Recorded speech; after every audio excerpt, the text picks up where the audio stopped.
So I'd like to say hello to everybody. My name is Drew Teal. I'm a bridge engineer working with Associated Engineering. I work with our office in Edmonton, Alberta. We have offices across Canada, including here in Regina. And today I'd like to talk a bit about digitizing horizontal infrastructure with an emphasis on bridge design and transportation structures. But I've tried to keep it pretty flexible so that, based on conversation and everyone kind of who's in the room, we can tailor it to what you guys are interested in hearing about. As we get started here, I'll just go through a quick overview. So I have a case study of a specific job where we've employed a number of the techniques that we're going to talk about today. And so I'd like to show a bit of that, and I have a few examples. But I'd like to talk about modeling throughout the design life cycle, and then talk a bit about how it moves beyond to use by the contractor and the owner. And I'm hoping that we'll have some conversation with people here in the room so that questions that you have and ways that we can really tailor this to get as much benefit from everyone here as well. It'd be great if you speak up. So I've built in flexibility, so please don't hesitate to put up your hand or just call out at any point if you have a question, or if you have experience with something that we're talking about. If you just want to say, I've also done that and here's how it worked for us. Or you might want to say, we've tried that as well, and there are some roadblocks that you might find here or there, and we can talk about that and just really benefit from everybody here in the room. So just as a bit of a quick introduction, a lot of my experience was working in the field. I worked with a contractor for 8 years. I did design work with them on temporary structures, a lot of formwork and scaffolding and shoring and things like that. And then I also worked in the field as a field engineer and a coordinator before I went back to school and I did my master's, and then I started working with Associated Engineering just over 2 years ago, working specifically in bridge design. So I've enjoyed learning a lot about bridges. The more I learn, the more I realize how much more there is to learn. So if there's anyone here with more experience in any one of those areas, again, please don't hesitate to speak up and share that. But I'll draw on a bit of all of that, again, to try and make it as relevant as we can to the people in the room. So may I ask just quickly, how many people here today are students here at the school? Everybody at the back. Students always like to gravitate to the back, it seems. That's all right. And I know I had a chance to talk to a few earlier. How many are in first year? Just to get a sense, okay, and then the rest are a second or beyond? Okay, perfect. That's good. And how many people here are working with a contractor? Just one person? Okay. Two, okay. And then, or a contractor, subcontractor, yeah. And is anyone here a bridge designer as well, or working specifically in bridge infrastructure? Nobody. Okay. I'll take that into account and make sure that what we talk about applies more broadly. So I'd like to start with a story that I have from one of the first times I really had a chance to work on a job where we had a really robust model that we used throughout the construction process, because to me it really demonstrates some of the value that you'll see at that stage and the value of taking into account the stakeholders in the process. So it was when I was out of school a few years, so I was still really getting used to how things go on site, and I was working on a historical theater recreation in Fort Edmonton Park in Edmonton. So they've got different streets that are from different eras of Edmonton's history, and this was recreating a theater that existed in the early 1900s.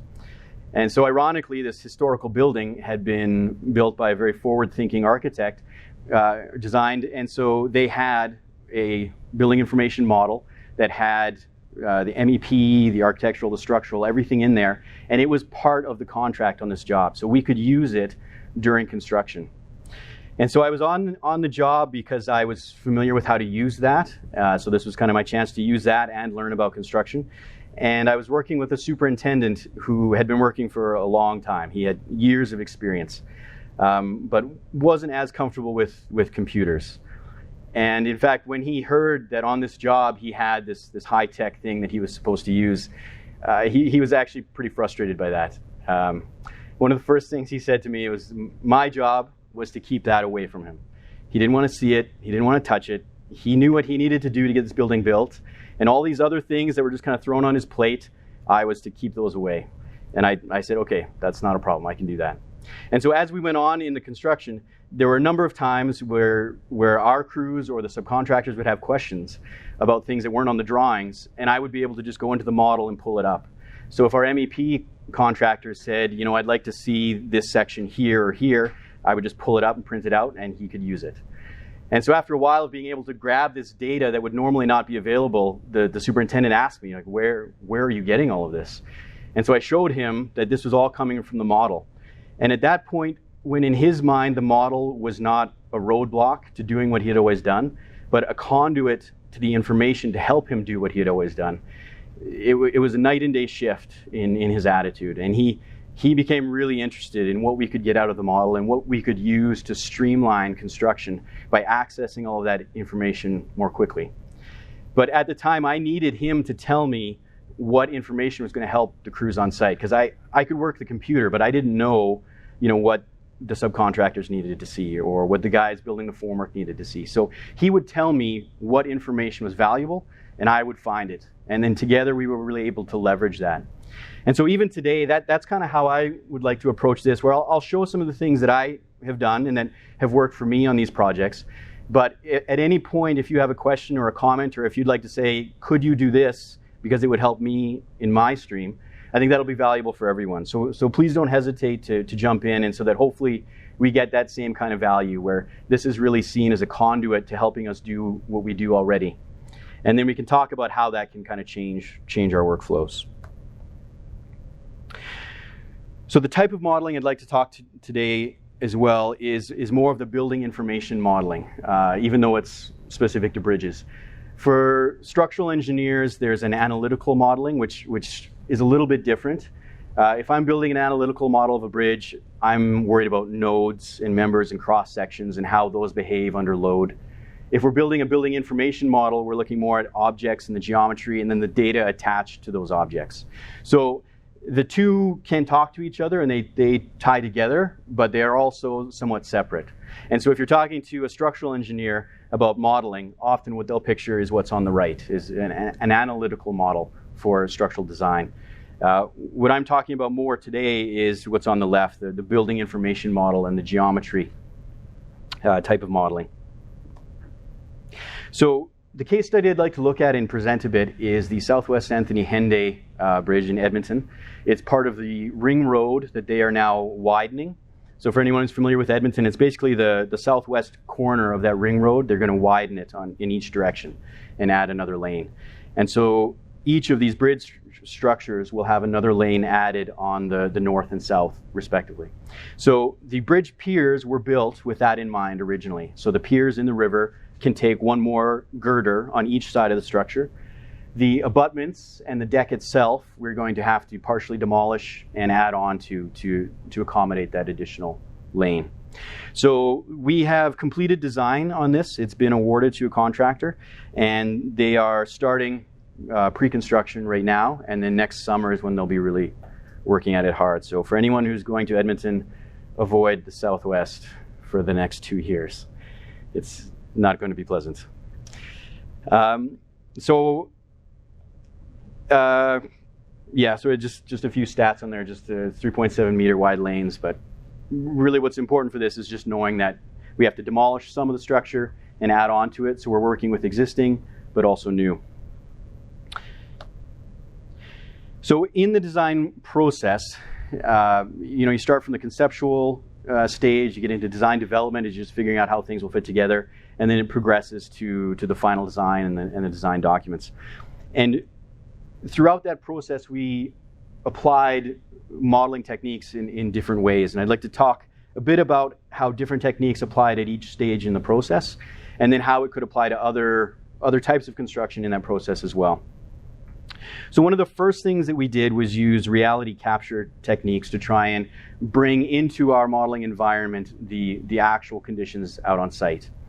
And one I'd like to talk about here is the 3D scanning. So in this picture, this is actually a 3D scan of the whole area superimposed on our model elements.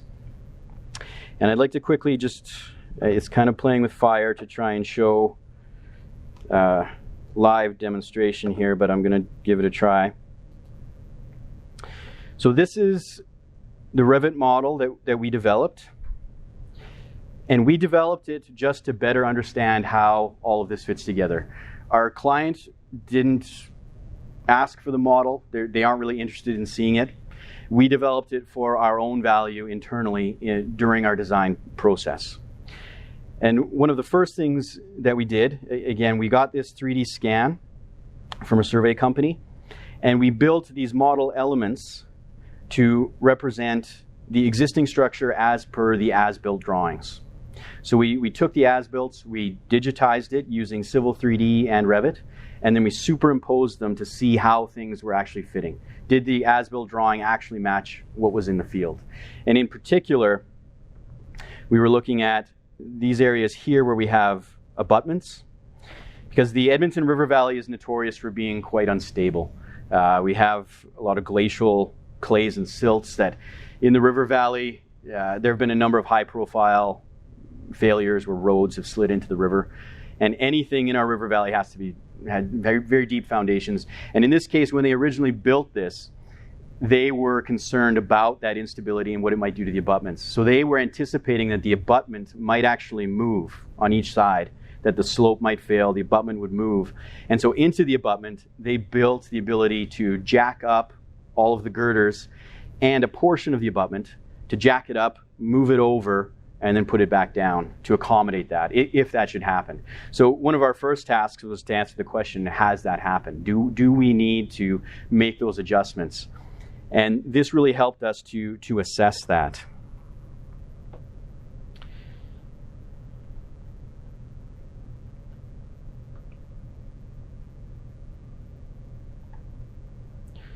Sorry, I'm just going to pull up a view here. Are there any questions about that in particular, or anything to do with that?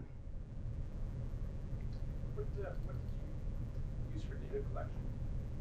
Or the survey company, I guess? The company that did that one in particular for us was Wood, and I think they used a Leica scanner.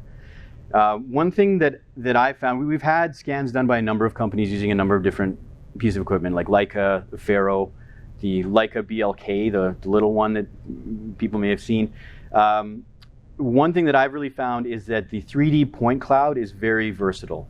Once you get it in like a PTS format, a number of programs can use that, including the Autodesk Recap, which brings it into Revit. So when you're getting a 3D scan done, you can just tell them, like, use whatever you want, but it's got to be registered well so that it's all tight. And if you can give it to me in a PTS that's geolocated, then you don't really have to worry about how they do it. And then you can use that in a number of programs. So in this case, we used Recap and we brought it into Revit. We also brought it into Civil 3D to superimpose in there. And I have one example of another program that will let you do some analysis on the point cloud. Your earlier slide reference from Photogrammetry, use that as part of data capture as well? Not on this job, but I do actually have an example that I'd like to show of that, because I think that is something that has a lot of potential at this stage in design. So I have an example I'd like to show for that too, yeah. So this is a really simple geometry model of the abutment. We don't have the barriers on there on the sides, but what this demonstrates is, you can see here, this portion of the roof slab with the little wedge shape at the bottom is completely dissociated from the rest of the abutment, which is very unusual. And that's so that they can jack it up and move it over and drop it down.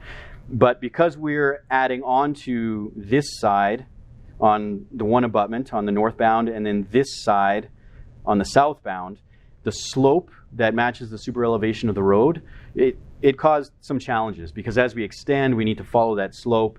It had implications for the rebar. And so by modeling it at this stage, even just this very simple model, just helped us visualize what that would do. And in some of our early design meetings, we would project this up onto a whiteboard, and people would just sketch all over it. And this just kind of gave the context to help them really be clear on what that is going to do, and help them identify some of those challenges and communicate that. And so a model this simple, like, we had done it in Revit because we intended to carry it further. You could do this in a very simple modeling program like SketchUp which is free.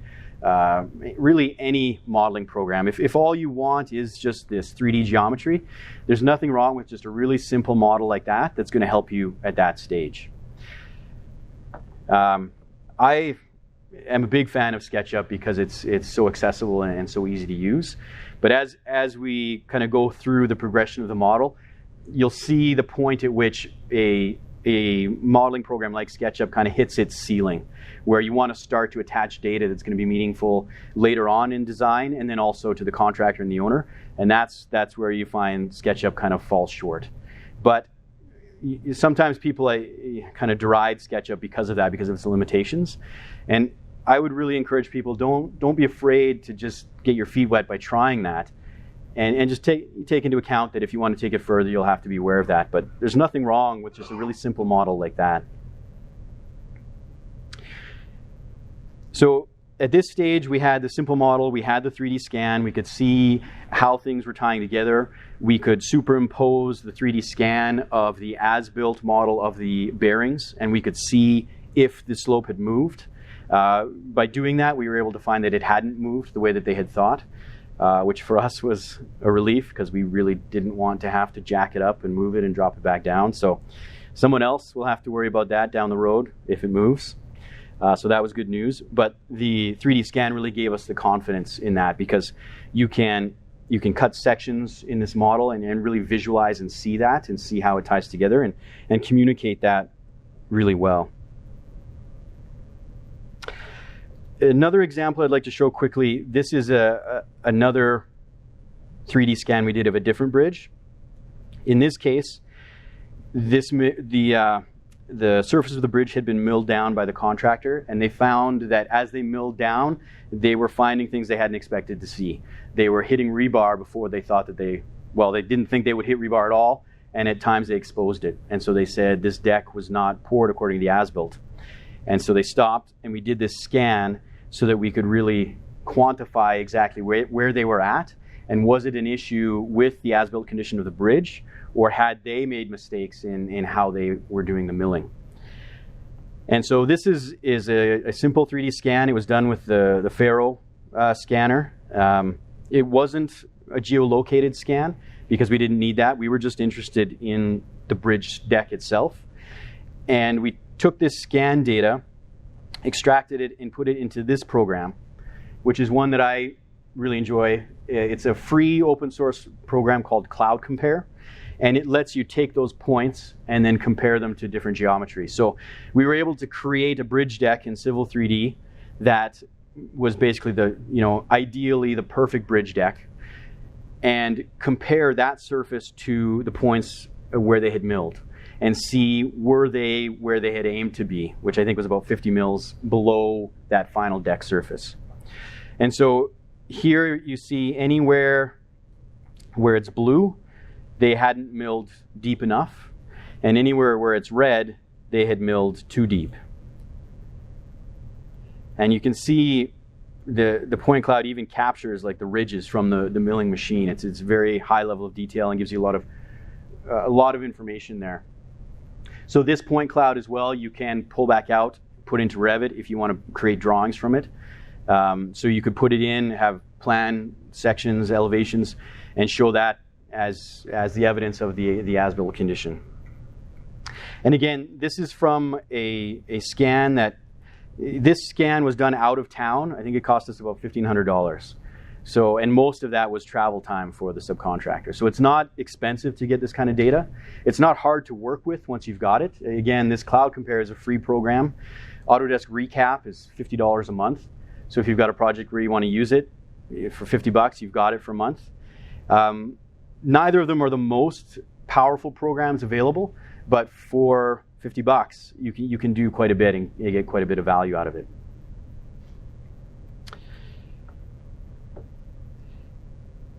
And sorry, so I'll just really quickly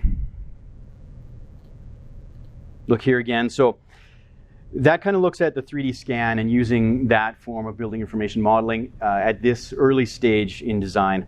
The other one I wanted to talk about briefly is photogrammetry. And so anyone who's worked with with Google Earth, you can see the 3D buildings that they have in there. That's all been done through photogrammetry. So they just fly a plane back and forth and take a bunch of pictures, and then their software stitches it together. And using the different perspectives in adjacent photos, it can interpret the 3D geometry. So they don't have to actually do anything to it. They just feed it into the computer, and it spits out a 3D model. And Autodesk has a product called Recap Photo that does the same thing. And they have a free version, and then there's the $50 a month version. And you can do it with photos taken of an object or aerial photos. So you can get a model of something small, like what I'm showing here as an example, or you can have a landscape, and it could be collected from a plane or from a drone. And then you can have that 3D model. And the benefit it gives you is, like, this is a bunch of photos. I just took this with my iPhone, so there was nothing special about it. Stitched it together, and now you can interact with this photorealistic element without perspective. So I actually took this and I put it into Revit, and I was able to do elevations, and it became part of our documentation in a way that if we had done it just normally, I mean, maybe we could have had a photo in there, but it would have perspective. You couldn't scale to it. In this way, we were able to put it in. I was able to put the grid lines right through the center of these columns. And what we were aiming to do is that this was an as-built beam. To make a long story short, it was built a long time ago. At the time, the method of construction was that they drilled down these piles that were actually also columns. So they would drill down, excavate down, pour their grade beam with the dirt as their forms, and then continue excavation inside of it. It was for a train station. Now we were building something adjacent to it, so we had to excavate down on the outside, and we had to clean up the outside of these beams that had been poured against dirt. And part of what we needed to do was get this scan done, and the contractor put all this information, just drew it right on based on what the scan was telling them, and we wanted to capture that. So in this case, again, at this stage where we're really just assessing the as-built condition, 50 photos with an iPhone and uploading it to this Autodesk Recap Photo gave us this to work with, and let us use this to communicate to the crews as well. Because we could put this in a scaled elevation, and we could measure from it, we could draw on it. It just really helped to communicate and record what was there, as we were just getting started at that stage. You have to take any special, you just stood there and took photos and fed them into Recap or Photo Recap and just stitched it together? That's it, yeah. Yeah, and the only thing you have to keep in mind is that the more photos you get of adjacent perspectives, it just gives it what it needs to do that. So, I mean, it took 2 tries, because the first time I would take a picture and move over and take a picture, I was too far apart. So the next time I just did it closer and just did a bunch of them. But yeah, I mean, it worked out very well. There are definitely limitations. This one was actually tough because there was form work in the way. If I'd been able to get back even a little bit more, I think it would have turned out even better, but it worked out really well. So that's one I'd recommend too, looking into, because if you can have that, reality capture in your modeling environment to work with, for things even like abutments and making sure that they meet the topography well and that they're working with everything around them, it's invaluable to have at that early stage, and it's so cheap to get. One piece of advice I think I would give to firms who are looking into this: there are a lot of companies that will do the 3D scanning for you. So unless you're anticipating that you're going to be doing a lot of it, and this is just my opinion, and I'd be interested to hear if other people, what they think, I wouldn't recommend buying a scanner yourself. Just forge a relationship with a surveying company in your market that does it, and maybe get preferable pricing from them or something if they're going to do it frequently. Because the technology on the scanners is moving forward so quickly. If you buy one, and I'm not trying to ruin business for any resellers out there, but if you buy one, it's going to be obsolete in a year. And I learned that when I worked for a contractor, I was pushing them to buy one, and I was so frustrated that no one would listen to me. But the one I wanted to buy at the time was $100,000, and now you couldn't. It's so obsolete. You could buy it for $5 because no one wants it. It's just a paperweight. And I didn't properly understand at the beginning. It also just helps on a project basis, because then you don't have to justify this huge expense up front. You know, like on that other bridge, $1,500 for surveying is reasonable, and we charge that to the job, and that makes sense. We don't have to justify however many thousands. But if you're going to be doing a lot of it and you want it just to be ready to go, you know, right away, then you can certainly look at that. It also, this reality capture is a great task for a co-op student. And the reason is, you know, they don't need a lot of training on the equipment to be able to do it. It gives them an opportunity to get out into the field, to see how things are done. And then they can bring it back and process it. And it allows them, I think, to be a part of the design process earlier than they normally would, because they have valuable information that they can present to you and help make usable. And as you're doing that, explain to them why you're looking at this. You know, so if you want a scan of a bridge bearing, if your co-op student goes out and collects it, as you're looking at it together, tell them, okay, here's why I need you to get that. Here are the things that I'm looking at as I'm doing that. So it allows them to get real-world experience on site. It allows them to be a part of that stage in design. And for their resumes, it's a valuable skill to be able to say that they can do. If they can say, I can collect and process reality capture information, that's valuable for them. So that's one thing that I've found has been a really good fit in the past. Are there any questions or comments or anything at this stage? Okay. Okay, I'll kind of try and dive back in here.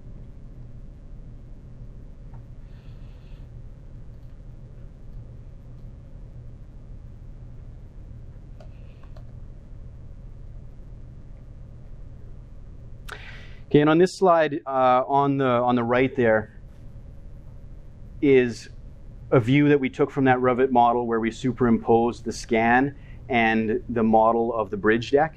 And so again, that's a view that we were able to kick out to our design team just to show them how things were lining up based on the model from the as-built drawings versus the reality from the 3D scan. And so that let us capture that and work with that and just have that the documentation as well. And on the left is a plan view, again, of the 3D scan superimposed on some of the topography and the model elements just to demonstrate how closely they match up. I have definitely had instances where when I do that, they don't match up at all. And it's an indication that there's serious issues with the as-built drawings, which probably comes as no surprise to anyone who has worked with as-builts. They often leave much to be desired. So what we've talked about so far with the reality capture and that kind of data and some of the simple models, it is pretty simple to do. As you start to move into more complex model elements, this is where I've found the tools that are easily available in the market and meant for building information modeling. It can be a bit of a task to get them to work for bridges and horizontal infrastructure. Now, earlier though, there wasn't really anybody who said that they are working with roads or bridges. Is that right? Was anyone just feeling shy or? Roads? Okay. Not bridges. Okay. So when we're working in bridge design, we work closely with our roadway group, obviously. They tell us the alignment and the profile and what super elevation is going to be needed and things like that. And they will put that together in Civil 3D, which works very well for that kind of work. Is that fair to say? Yeah, it's kind of the industry standard and very good with that kind of data. If you want to start modeling a structure like a pier or an abutment and then be able to cut sections, that's definitely not a strength for Civil 3D, and it just wasn't meant to do that. Revit does that well, especially for vertical elements like buildings, but it wasn't meant to bring in a bridge deck that's got a vertical profile and a horizontal curve and super elevation. So we had to come up with some techniques to tie those two together. And overcoming some of that interoperability, those challenges, is a big part of making this work. And so that's one thing I wanted to talk about. And then as the model is passed along, you do have to take into account the needs of each stakeholder. Sorry, this just kind of demonstrates the workflow. And and looking at the needs of each stakeholder will really determine what modeling environment you want to work in. I remember one time I was giving a presentation and there was someone who was from roadways, and I started talking about taking sections in Revit, and I think he actually got kind of frustrated with me because Revit is not great at sections on anything curved. It can do it, but it kind of struggles. And so I remember he put up his hand. He's like, "You're an idiot to try and do that in Revit. Why wouldn't you use Civil 3D?" And I said, "You're right. If you're looking at roadway sections, Civil 3D is far and away much better. And if that's what you need, work in Civil 3D. And if you're doing that, I could give you a 3D CAD output of my abutment if you want to pull it in and see how it matches. But for me, I need to be able to take sections through that abutment at multiple places. And Civil 3D just can't do that." And so and at that point, he kind of said, "Oh yeah," because he hadn't been thinking about it from a structural engineer's perspective. He was thinking about it from the civil engineer's perspective. And so that's something that you have to take into account at the beginning is who's going to be using this and what environment best suits what they need to see. And then you need to take that into account as you're passing that information back and forth, because it will make a difference in how you can use it down the road. And we'll get into the data attached to the models and how the environment will really impact that. So we've talked a bit about the early stage when it's useful to just to have like the visual 3D geometry or that reality capture. But as you move forward in the design process and get into construction and facility maintenance, the data starts to become more valuable than the geometry. And how you start the model will really dictate the kind of data that you can attach and how it's attached. So I'd like to quickly just pull up a model. This is from a different bridge. This is one in Calgary. This is Stony Trail in the southeast, where they are widening the bridge. So in this case, the client, Alberta Transportation, they ask for a rebar schedule. And I'll assume not everybody is kind of familiar with that, but when you're putting in rebar, you've got to take into account all the stresses and everything that the concrete is seeing. Concrete is very strong in compression but weak in tension, so you need the steel, the reinforcement, to intercept the tension so that the concrete isn't pulled apart, it's the steel. And so you have to take all that into account. As you do that, you've got to bend the bars to match the shape of the concrete, and all of that bar has to be fabricated and installed. And so often, like in buildings, the structural engineer will say how much rebar is needed and where it goes, and the subcontractor will provide drawings of each bar and how it will be bent. In this case, our client, Alberta Transportation, want the consultant to do that, which is, most clients don't ask for that. I understand also Saskatchewan, I don't know if it's Saskatchewan Transportation or, sorry, I understand they ask for that as well. Is that correct for bridges, or? It may not be people here. Anyway, it's painful. It's a very painful process. And so what we did to try and streamline that is that we used intelligent objects in Revit where rebar data is attached. So as I'm designing my concrete and I'm popping in a rebar element and thinking about where I want it to go and is it lapping properly with other rebar and all the things that I enjoy geeking out over, the intelligent model object is feeding the data associated with that to a schedule in Revit. So when I pop in a new piece of rebar, that schedule automatically updates, reading that rebar is in there, and then all of the bend dimensions that are necessary to get it to match my shape. So what's nice is that previously I would have to figure it all out, and then I'd have to put it into Excel, or a drafter would have to do that. Then if I made a change, I got to let him know because he's got to go back into Excel. He's got to change all that up. Managing Excel becomes an issue, and it gets to a stage where if I want to rethink it, my drafter's probably going to punch me if I tell him, I'm going to change some rebar, because he's got all these Excel tables that are all set up, and it's extremely painful.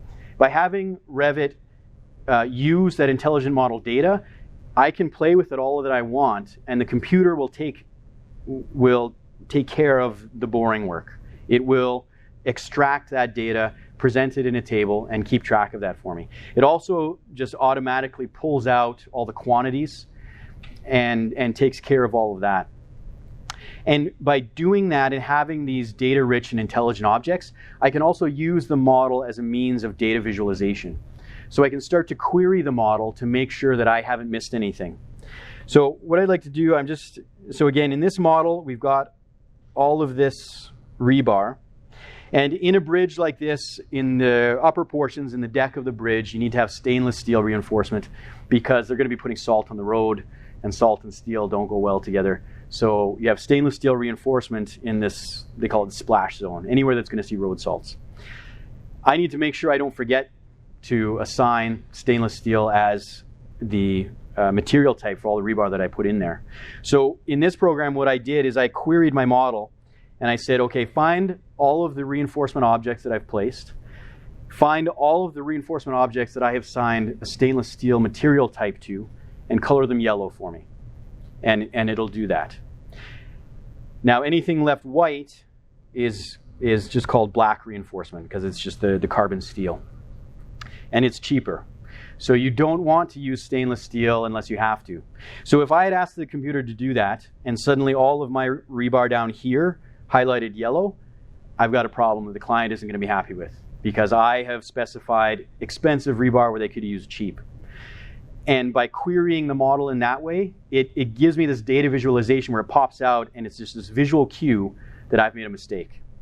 And likewise, if in the deck I had put black steel instead of stainless steel, it would highlight that. And it's just this visual cue that I've got to address that. And I just choose that steel and I say, okay, make that stainless. And all of my quantities have just updated as well. It also allows me to double check my quantities and share that with other people. So when I put together the drawings, there's a table where I have to say how much high performance concrete is going to be used and how much Class C, they call it, which again is just basically cheap and expensive. By having the model populate that for me, I can just pop in concrete elements where I want them. I can just think, okay, here I need HPC, the high performance, here I need Class C. I'm thinking about the bridge and I'm not thinking about Excel where I'm adding all this together. It just does that for me. And then afterward, to make sure I didn't make any mistake, I just pick that cell that has HPC quantity, and it will highlight all of the model elements that have that material assigned to it. And so again, for me, that's a visual check, and it's a form of data visualization where if I've made a mistake, a visual cue is going to tell me I missed something. And that's all due to the data that's attached to the objects.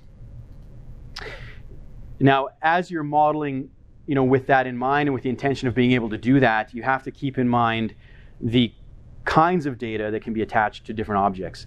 And this is where it can tie into Infraworks and the type of model entities that it can pass through. So for anyone who's worked with Revit, it's notoriously easy to use something called a generic model for complex geometry. You just make boxes and intersect them and cut. And so for an abutment, you can do that pretty easily. But a generic model family cannot accept data fields in the same way that a wall or beam family type can. So if I want to say, okay, computer, tell me how long my wing walls are on my abutment, it can't do that if I've used a generic model type, because a generic model does not have a data field that says length. It doesn't have that. But a wall family does. So if I've used a wall to make my wing wall, I can query that. And if you don't need to query that, it doesn't matter. But if you do need to query it, and you realize down the road, oh, I want to be able to pull out that data, but I didn't build that in at the beginning, you've got a lot of rework where you have to go back and remodel to allow that data to be associated with it. And that doesn't mean that therefore you couldn't use Infraworks, but what it means is that if you have that in mind at the beginning, once I receive that model element from Infraworks, I know I need to use it and transform it to be able to accept that data down the road. And that kind of gets into how far do you want to take this model. If I want to pull it in and I'm just going to visualize it, then that's fine. That's close enough. But for instance, if it brings in the roof slab or the approach slab, which sits on grade, I need to be able to assign different rebar covers depending on if it's the bottom, the sides, or the top.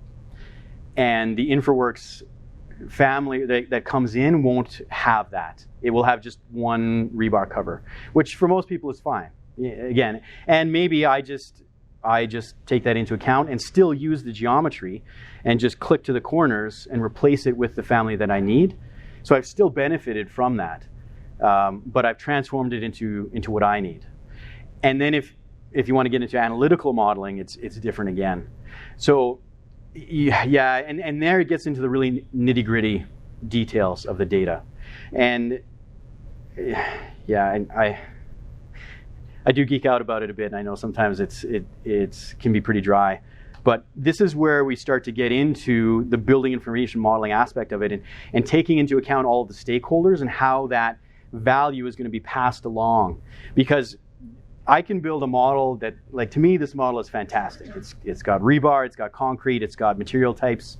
For someone who's interested in facility maintenance, they might say it's useless because it doesn't give me a field where I can record the last inspection that was done, or notes for damage, or things like that, things that I wouldn't anticipate because I don't deal with those things. And so the fact that my model can't accept that data makes it useless to someone else, but very useful to me. So if in the life cycle of this model, the next stakeholder wanted to use it, they would need to let me know that that's what they want to do. And this actually feeds really well into a later slide, so I'm going to jump to it. So modeling with that intention and a plan to make sure that all of that comes together. So you need to take into account what that end use is going to be, who's going to use the model, how they want to use it, the data that's necessary to make it useful, and how do you start with that in mind. And doing that, again, doesn't mean that you can't use a tool like Infraworks, but like, to give one example, if a model was going to be used just at the conceptual stage to help the client understand kind of the overall shape and everything, and it was going to end right there, you don't need to take into account anything that the structural engineer needs. You don't have to worry about that. And so for you don't have to put any extra effort. But if we were working on a project team and I said, okay, I think it's great that you're building this conceptual model, make sure you include these elements so that I can use it afterwards. You might say, I don't usually do that. So to make the model I usually make is no extra time or cost. But if you want me to do these extra bits so that you can use it, that is more time for me. So maybe in your budget you add a few more hours to make sure it can be passed along. Now hopefully that would mean in my budget I can say, okay, it's going to be passed to me in that manner so I can take a few hours off mine, and it might be a wash. But it really depends on what that's going to be. And the same is true as I'm modeling. If the rebar subcontractor just wants to be able to use my Revit reinforcement elements, I don't have to do anything extra for that. So that's not a problem. Maybe I add a few more hours because I want to do some quality assurance before I release that model to another party, but it's not a lot of extra effort. But if it's going to be used by a facility management system that needs data fields that I've never considered, that's not something I would normally do. So I'm going to have to add a few hours to manage that data structure to make sure that it's useful to you. And that's where this BIM execution plan really comes into play, because if you have a job, and let's say you're in facility management and it's a BIM job, so you know that your consultant team is modeling it and they're coordinating that, and so you're thinking, okay, I'm going to get this model that's going to add a lot of value to me in the management and maintenance of my facility. You get it, and then you say to the person in charge of your system, it's like, okay, use this model. And they say, well, my system is looking for these 10 data fields, and they don't exist in your model. And you go back to your architect or engineer and say, okay, I need you to add these data fields so it will talk to my management system. And the architect's going to say, that's going to take some time that I hadn't budgeted for. And they're going to say, I need to be paid for that. And you might say, well, I thought that's what I was going to get. And then, just like in anything, then you get butting heads over scope and expectations and things like that. So this BIM execution plan is a very detailed specification for what does this model need to look like, who's going to use it, what data needs to be attached, and in what form does it need to be attached, and making sure all of those expectations are there up front so that this data life cycle moves along smoothly and is useful for everyone involved. At the bottom there, Penn State University has done quite a bit of work in looking at what that workflow looks like and what is necessary to make that a success. And so they have these BIM execution planning guides that can help with the initial steps to do that. So it helps get past the first part and get into more of the specifics for your project. So that can be a really good tool if you're just getting started in that. But if you're on a job and anyone involved with the job says something about BIM, the first thing I would recommend is, okay, what is the BIM execution plan? Because that very clearly spells out to me what the expectations are and what I need to be prepared to provide, and what other people are going to, can expect from me. And that is really important in making those kind of projects a success. If I could just yes, Bill. Yeah. So I'm a Building Smart Canada, and we've developed PXP planning guides. There's 3 of them, one from the owner's perspective, one from the contractor's perspective, and one from the designer's perspective. And those are available. They're based off of Penn State.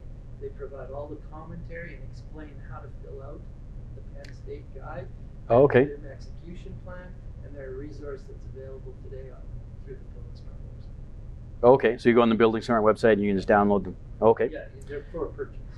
For purchase. Okay, sorry. Excellent. Okay. Thank you. So does anyone have experience with that kind of workflow where you were on a job with a model and anything like that you can share how that went?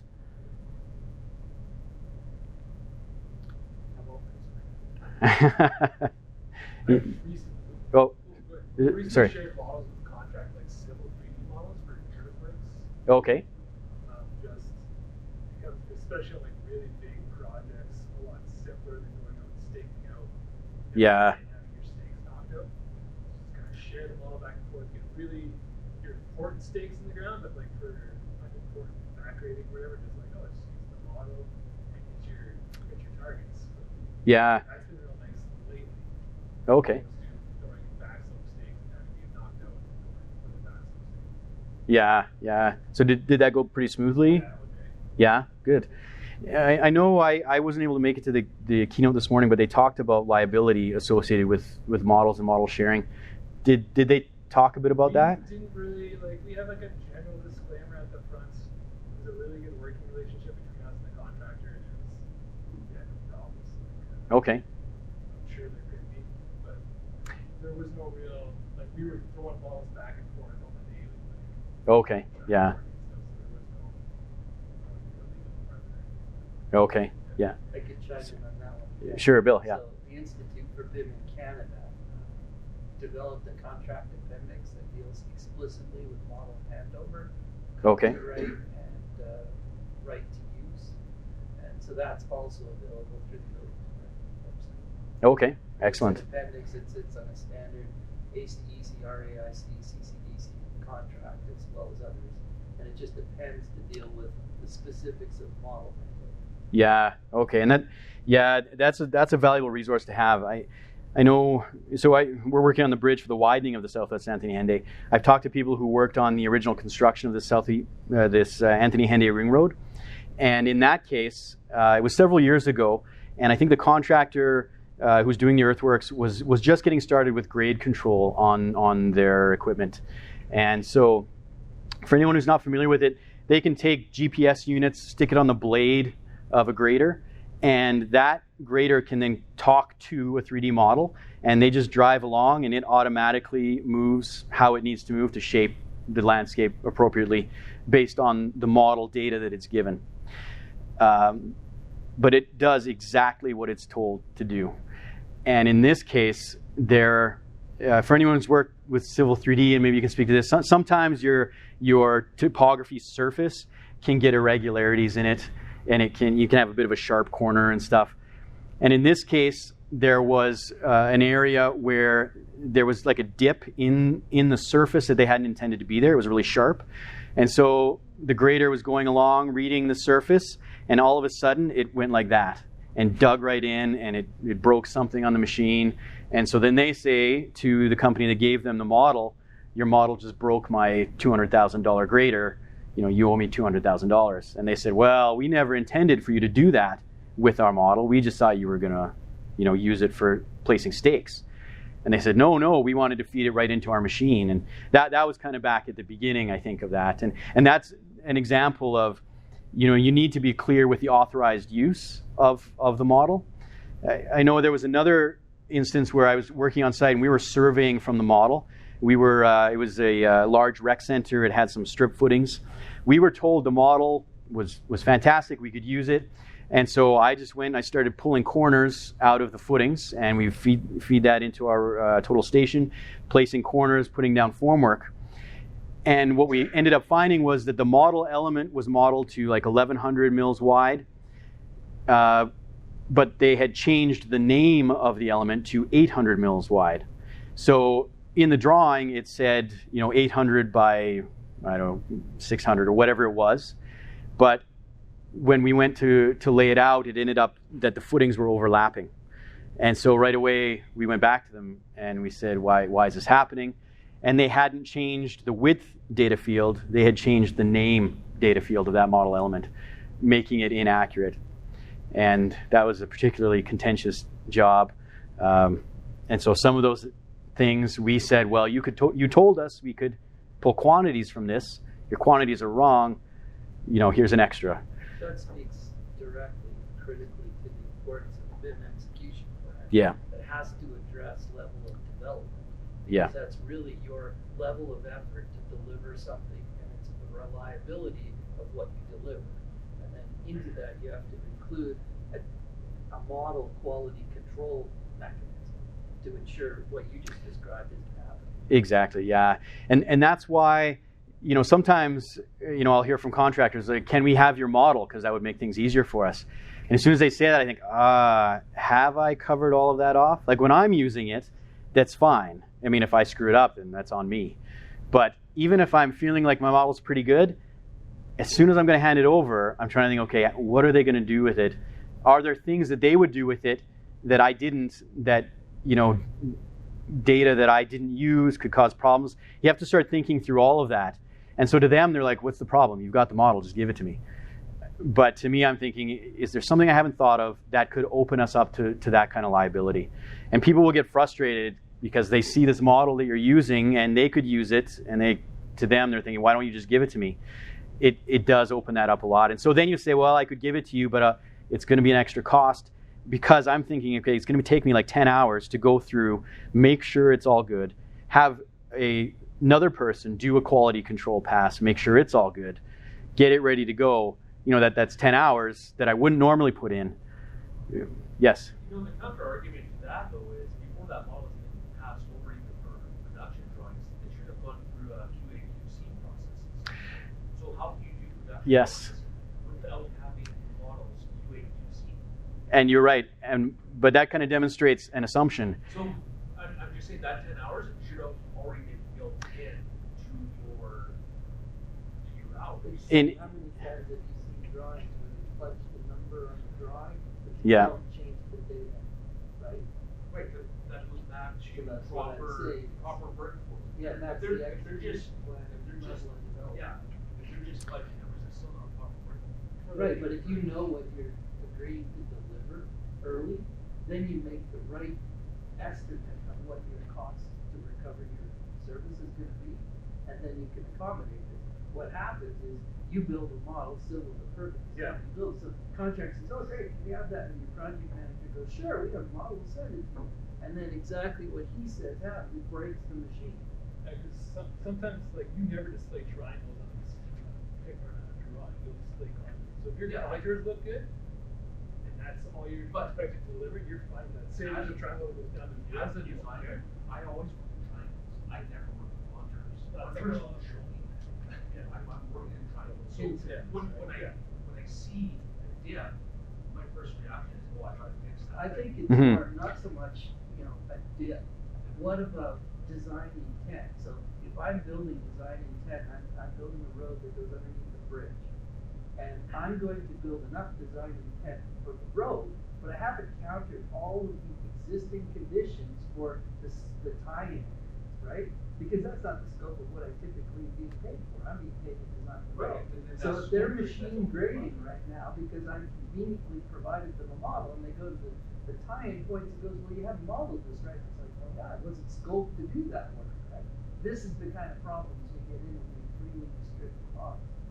I guess what I'm getting at, if we're looking to catch up to Norway, we're supposed to be the top for their Yeah. The models that we produce, they need to be. But the difference there is Yeah. everybody understands level of development, including compliance. Everybody understands the Bim execution plan and buys into that at all stakeholder levels. Here, we're in a state of transition. We're trying to move from drawing-based 2D world to this new BIM world, and all the stakeholders aren't at the same level of education, understanding, and as Drew pointed out, their perspectives are different, because depending on who you are as a stakeholder, you see BIM differently. I look at. Sorry, I'm derailing. No, that's okay. I'm an instructor for EDD shop, and I always just when you do this volume thing, don't just go, well, that's good enough. It's got to be precise and accurate. People are going to design and build on this. And there's a risk in what you just said, because if you're a consulting engineering firm and you're bidding your job based on just enough to do the work, then you can get caught with cost overruns because you modeled that extra level of detail into it, which may pay benefit in the end, but oftentimes it's wasted effort. Right, but that's all scope creep and all that. Yes. One way to say, whatever volume you're using, make it precise and accurate. Don't just say it's good enough. Yeah, well, and I tend to agree. That text overrides. That Oh. goes against everything. Absolutely teach. Yeah. Especially in civil 3D and Revit, you don't touch dynamic text. You leave it be. Yeah. But those of us that are in the industry have all experienced that with somebody clutching. Yeah. That's the reality. We've all done it. Because it's the 11th hour, it's got to get out the door, and the easy fix is punching up. Yeah, and that, yeah, I mean that's one thing I've found too. I mean, I would say this often applies to design engineers, but we tend to be perhaps anal retentive in our details, and so I tend to be the same. Like there have been times I'm modeling something and I'm putting in the bolts, and I have to stop myself. Okay, I don't need to model in the bolts. But I like modeling in the bolts, and I like making sure that my edge distance is exact. And if I've got rebar that's overlapping, I don't like that. It just bothers me. And so I tend to do the same. But if I don't control that, no one is going to want me on their project team because I cost more than the next guy. And it's not ideal, but it's the reality of the business too. Is that? But conversely, as we move towards the Scandinavian models, right? They build that hydrodynamic, completely model-based build. Yeah. Absolutely. Yeah. Yeah, absolutely. And that's a good example of if I was on a project team and I've got a project manager that says, no, don't do that. We don't have money for that. I would say, whoa, you need to stop because that is the expectation. And here are the implications if we don't do that. Like you said, if I cop out now, you are going to be screwed down the road. So. Exactly, yeah, and yeah, exactly, and what's that expectation? And I mean, I've had instances too where in Edmonton they recently built the new arena for the Oilers, and it's a very complex, like flowing structure, and I was part of the contractor team at the bid stage, and then also when we were bringing on subcontractors. And I was acting as the BIM manager for the facility, and as we brought on subcontractors, part of my job was to communicate to them that we are going to model every aspect of the mechanical, electrical systems going into this. Your model has to represent what you will install. And if you model something and install something else, you are tearing that out because everyone else has been working to this model and planning their work appropriately, and you have just wasted all of their effort if your foreman just goes in and says, yeah, I'm going to do whatever I want. And so at the bid stage, we were saying, make sure your price has that in there. And then when it came time to actually execute, and I had instances where I had a model where a pipe coming down like this married into a pipe that was like here. And so it didn't work. And we said, that is exactly what we were talking about. There is we will not give you 1 day extra on your schedule. We will not give you $1 extra. You are going to fix this right now. And people were irate. because they just didn't care, even though we had told them again and again. And so, and that speaks to like exactly what you say. If you don't make that model work when other people are expecting it to, you've just messed up the entire project. So in this case, these models, to be honest, were just for me. No one else was able to use them. Our client had no interest in seeing it. I like to do it as part of my design process because I feel it helps me do a better job. I understand the project better. It helps me avoid missing something. It helps me communicate to our drafting team the things we need to take into account. So I just do it. And then if something's screwed up, I don't care because I'm the only one who will ever see it. But then as soon as someone else wants to see it, I think, oh crap, I should have done that right the first time. But and that's a good point though, is that if you aren't meeting that level of detail that's needed, you are going to cause major headaches for people down the road. So are there any other questions or comments? I appreciate people's input on this because it is really valuable and it helps people, I think, anticipate some of the things that can come up. I know I remember talking once at a conference, and one of the other people on the panel had done his training in 3D in the video game industry. And so he was talking about modeling from that perspective. And I found it a little bit irritating because he's talking about, just different elements, and they can make this move and that move. And, so some of us on the panel said to him, well, what about how that ties into the fabrication? Like, does that meet, the needs of the subcontractor? And when you're talking about scaling your model, as soon as I hear someone say that they're scaling their model, like alarm bells go up. That you should always be modeling it like 1-to-1 in an actual environment. If you're scaling it, you are in for a world of hurt. And that, I think, really speaks to the modeling with the intent and the intent of using it for construction. And so you need to be very careful as you're looking at on your project. 3D isn't enough. It really is about what does that information, geometry and the attached data, mean to the different stakeholders, and what is that going to mean to you and your workflow, and really taking that into account. And sorry, I know the gentleman at the back with the RCMP, we had talked briefly before. You had mentioned you were thinking about it for facility management and things like that. And we've touched on that a bit, but that the available data fields and the data that can be attached and how that speaks to your system, that really comes into play for you as an owner. When, if you want to get that from your design and construction team, you'll want to be very, very specific on what you want to get. And you'll want to get those requirements from your subcontractor who's managing like your maintenance systems. I don't know who that might be. Like, I know Honeywell does a lot of that kind of stuff. But ask them, say, okay, what data do you need? Make sure you let me know so that I can tell the design team to include it. Yes, sorry. Kirk Banadega, provincial architect with the government of Saskatchewan. Okay. On the vertical built environment, we're looking at moving to a model-based environment. And our focus really is, at the moment, the turnover stage. What information and detail is valuable to us on the ongoing management of the buildings, and then working backwards through.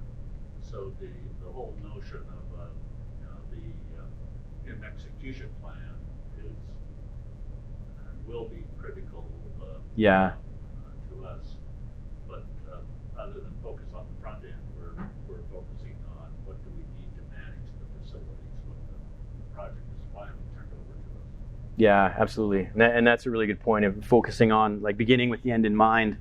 And that's something that, often the people who use that data in the end have always, they have a much better feel for what data is going to add value than the people at the beginning. Like I honestly, I couldn't possibly anticipate all of the data that would add value to you. I would need someone to very specifically tell me that, because I just don't have that experience. I have a slide when I speak.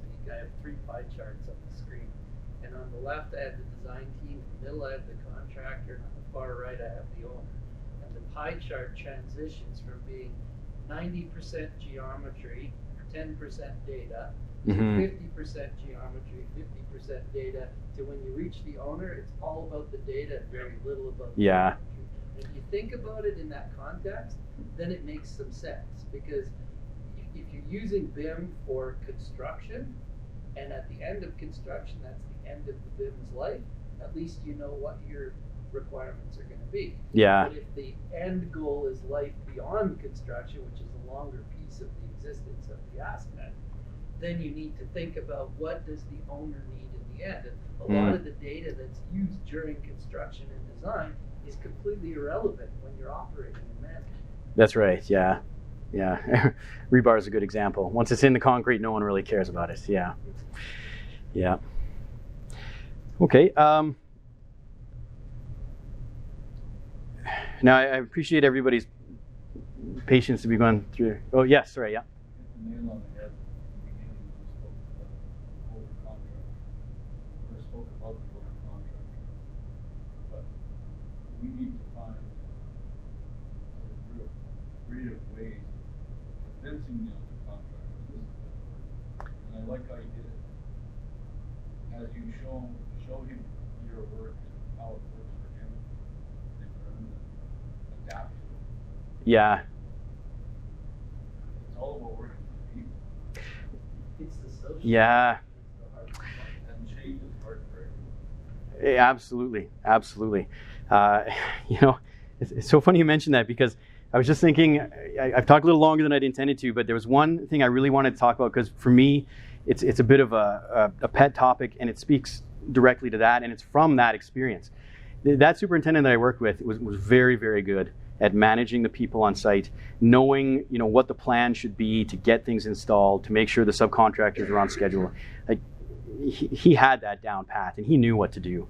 The model helped just feeding him the information that he needed to do that, but it's not like he would have done it without the model. What he liked is it just made it easier to gather that stuff he needed together, and in doing that, I learned a lot from him. And to be honest, like, we became pretty close. He's retired now, but we still get together for coffee, just because through that process we work so closely together. And to me, working in the field really demonstrated something that has really stuck with me, and that is the different kinds of problem-solving intelligence that people bring to the table. And, you know, people might not know this, but sometimes engineers are known for being perhaps out of touch with people, perhaps even, you know, arrogant at times.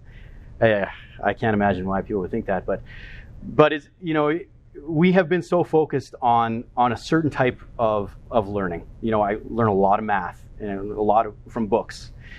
But when I was working on site, it always struck me how good the foremen and the carpenters and the people working on site were at the kinesthetic and like the 3D problem solving type of intelligence.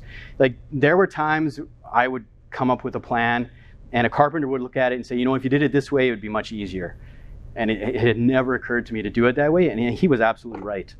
And so I would take that and I would completely change what I had done to match that, because that was the better way to go.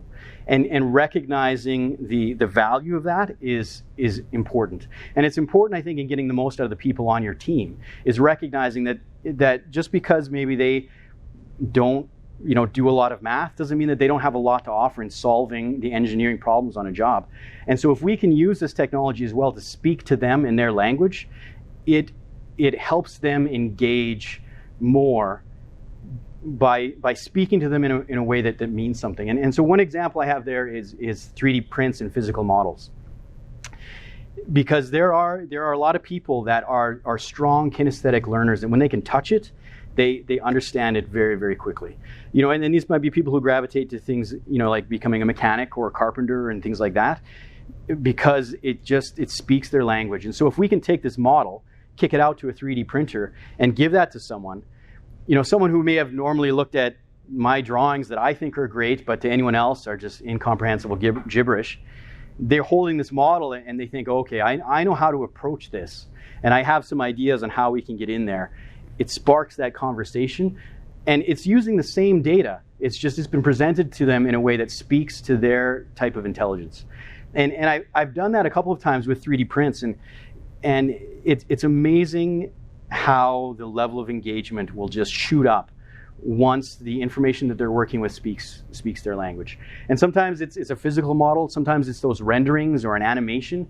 The 3D model can be transformed into those different types of information very easily. And in my mind, it really helps bring out the most in the people. Because if your approach to BIM is, I'm going to buy Revit and I'm going to build a model, congratulations, you've done what anyone with a credit card can do. That's Revit being used. That's not anything special. But if you have a workflow where you can say, I've got this guy who has 30 years of experience, hates computers, but if I can get this data to him in a way that means something to him, there's going to be huge value in just that improved engagement on his part. Then I think you're doing something that's really unique. You're making the most of the uniqueness of your people involved. And this technology allows for that flexibility. Again, if I've got an abutment, I can kick it out to a visual. I can print it off on something someone can sketch on. I can kick it out to a 3D printer. I can kick it out to a projector you can draw on. I haven't had to do really any extra work to transform it into a meaningful medium for those people who have a lot to offer. Whereas in the past, I think it was often like, well, if you can't read the drawing, that's your problem, because that's what I do, and that's it. And that job really demonstrated that to me. I learned 10 times more working with that superintendent through this modeling process than I would have through a traditional process. And it was just because of that engagement. So, sorry, hopefully that kind of speaks to like what you were saying. And for me, I find that really exciting when a situation like that, when someone with that much to offer becomes engaged and excited by what you've got just because of the medium, it really makes a huge difference. And that job in particular, that was a really challenging job for a number of reasons. And the level of engagement on the part of our superintendent and the ability to tie it to the design, it made a huge difference in delivering that project for our client. We have countless examples. I work through associated engineering.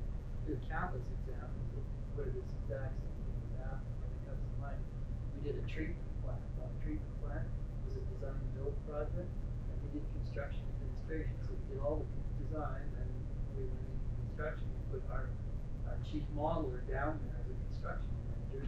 And on day one, he gathered up all the trades and the foremen, started showing the model and talking about it. He turned around, they'd all walked out there by himself. And we'll fast forward 3 months, and they ended up having him train the guy or the contractor, and they quit looking at drawings. They were focused on the model only. So it's just that for them to realize the value in it for them, and as Drew said, it's speaking in their language, presenting it for them, that makes all the difference. Yeah, absolutely. So yeah, thank you. Oh, I'm sorry. Presentation. Oh, thank you. Yeah, it's huge. Well, I want to thank everybody for thank you, just for your time and attention and just taking part. I hope it was valuable for people. I'll finish off just with saying to the students here, excuse me, this is easy to get into and extremely valuable for you as you're moving forward in your career. As a student, go to Autodesk.com, register as a student. You get access to all the Autodesk suite of products for 3 years for free. And then I don't know if you've already done that. If you haven't, definitely do it and use it in your coursework, even if it doesn't call for it. Like if you have to make sketches, do it in Revit, learn that, and then be able to put that on your resume when you're done. And it's hugely valuable, and it will open up those doors in the future. So again, thank you everybody for your time and attention. If you have any questions or anything, please feel free to talk to me afterwards. And again, thank you for the opportunity.